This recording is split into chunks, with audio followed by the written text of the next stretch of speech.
Good morning, CMCQ, family and friends. I'm really glad to be able to spend a little time with you today and to share some thoughts that I have and to bring some things to you for your consideration. First, I want to say Happy New Year to you. I've said this already, but I'm saying it again. Happy New Year to you. We are 20 days into the new year, and we have some pressing issues ahead of us to address as a collective and as individuals. So I want to begin by asking you to pray for our new president. Our country is exhausted, and we are exhausted. We're working through unemployment. We're working through COVID-19. We're working through being separated from each other. We're working through not being able to grieve as we would. We're working through not being able to gather and to worship as we would like to. So pray for our new president. The task that he has at hand is going to be very difficult. He will need the wisdom of God.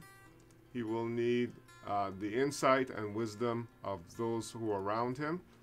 So pray that he will be surrounded by good people who will inform him and challenge him and be his conscience, as the Church of Christ should also be.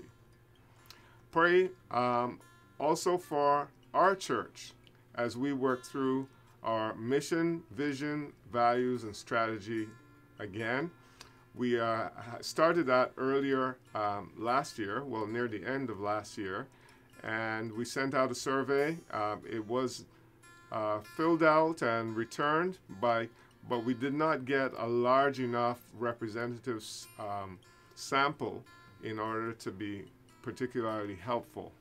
So we have thought through and prayed through the values statements that was accumulated from our deacons and elders, and a handful of you who completed the other survey, the value survey that we sent out.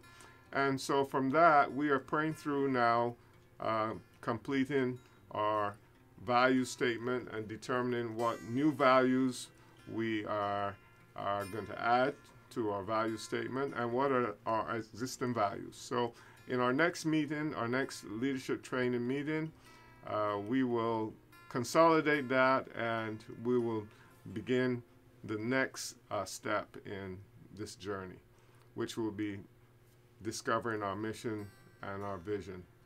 And as we discover that, we'll eventually determine how we can develop a strategy to implement these three things: our mission, vision, and values. But that's way down the road. Right now, we are going to be finishing out our values statements. So please pray for us in this process. It is an ongoing process, and it's a difficult process, but it is a good process. So I've asked you to pray for our new president. I've asked you to pray for our church. I also want to ask you to pray for our country, that healing can begin. We have been through a lot. We've been through social upheaval, unemployment. We've been through COVID-19. We've been through political unrest. We had the insurrection last week. We've had everything we would not have imagined that you could experience in the United States of America. But our country is exhausted. So pray that healing can begin. It's very important that we remember to pray for our country. Also, we've prayed for our president, pray for our church, pray for our country. And I want to ask you to pray for each other. As many people are struggling. Many people are struggling with increasing workloads, increasing isolation and alienation from friends and family. Many people, many families are getting on each other's nerves. Some families are doing very well and enjoying this time of intimacy, but other families are really struggling. So pray for each other, that we will enter into the struggle with each other and be an encouragement and a support and a help to one another, not just in words, but also being present, fully present. And finally, I want to ask you to pray for me and pray for our elders and deacons and other leaders in our church community. This past year has been an exhausting year, and I have to say that I have not experienced another year like this in terms of leading as long as I have been a pastor and in full-time vocational ministry.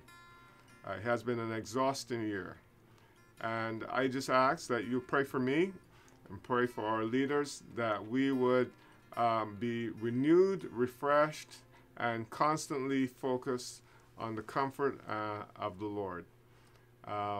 And that the Lord would continue to give us the renewed strength and ability to serve you and to serve you well to the glory of God.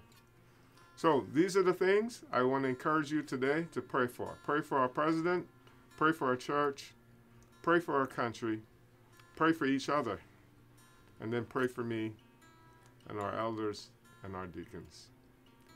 And we will thank you very much to know that the grace of God will keep us and that the glory of God will be our ultimate ambition and goal.